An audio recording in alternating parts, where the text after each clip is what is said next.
కర్నూలు జిల్లా Emmiganur MLA BV Jayanageswara Reddy సమావేశం నిర్వహించారు. ఈ సందర్భంగా ఆయన మాట్లాడుతూ వరదలతో తెలుగు రాష్ట్రం అతలాకుతలమవడంతో నిద్రాహారాలు మాని ముఖ్యమంత్రి, మంత్రులు వరద సహాయక చర్యల్లో నిమగ్నమయ్యారని ఎమ్మెల్యే తెలిపారు. వరద బాధితులకు అండగా నిలిచేందుకు ప్రభుత్వానికి మద్దతు తెలుపుతూ నియోజకవర్గంలోని తెలుగుదేశం నాయకులు, కార్యకర్తలతో పాటు ప్రజలు కూడా స్వచ్ఛందంగా విరాళాలు ఇవ్వాలని ఆయన పిలుపునిచ్చారు. ఒక బాటిల్ నీళ్లు కానీ లేకపోతే ఒక రూపాయి సహాయం కానీ లేకపోతే కనీసం ఒక అన్నం పొట్టం కానీ ఇచ్చినటువంటి పరిస్థితి లేదు. కానీ కేవలం విమర్శలు చేస్తూ ఈరోజు దాడులు చేస్తూ ప్రభుత్వాన్ని విషయం చెబుతున్నారు. ఇది పద్ధతి కాదు. మరొకసారి మేమందరం కూడా ఏదైతే రాష్ట్రం కష్టంలో, విజయవాడ ప్రాంతం కష్టంలో ఉన్నప్పుడు మీ చేతనైన సహాయం చేయండి, అంతే తప్ప ప్రభుత్వానికి సహకరించి సలహాలు ఇవ్వడం తప్ప ఈ విపత్కర సమయంలో కూడా మీరు విషయం చెప్పే కార్యక్రమాలు మానుకోవాలని కోరుకుంటూ మరొకసారి నమస్కారం. దాదాపుగా గత 3 రోజులుగా విజయవాడలో ఏదైతే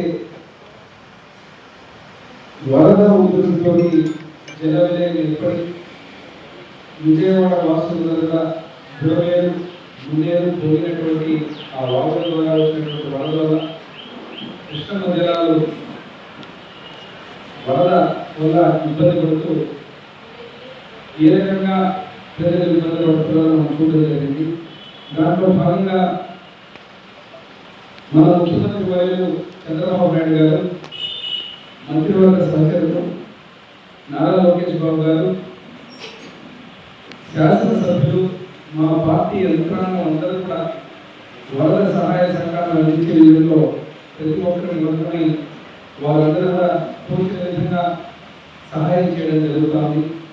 అదేవిధంగా ప్రభుత్వం కూడా ఎప్పుడు కూడా క్రైసిస్ మేనేజ్మెంట్లో మా ముఖ్యమంత్రి వర్యులు చంద్రబాబు నాయుడు గారు ప్రకృతిలో కూడా ఢీకొడుతూ వచ్చేటువంటి సమస్యలను సరిదిద్ది మళ్ళీ గాలిలో పెట్టేటువంటి విషయాల్లో గతంలో కూడా చూసాం. గత 3-4 రోజుల నుంచి కూడా చూస్తున్నాం.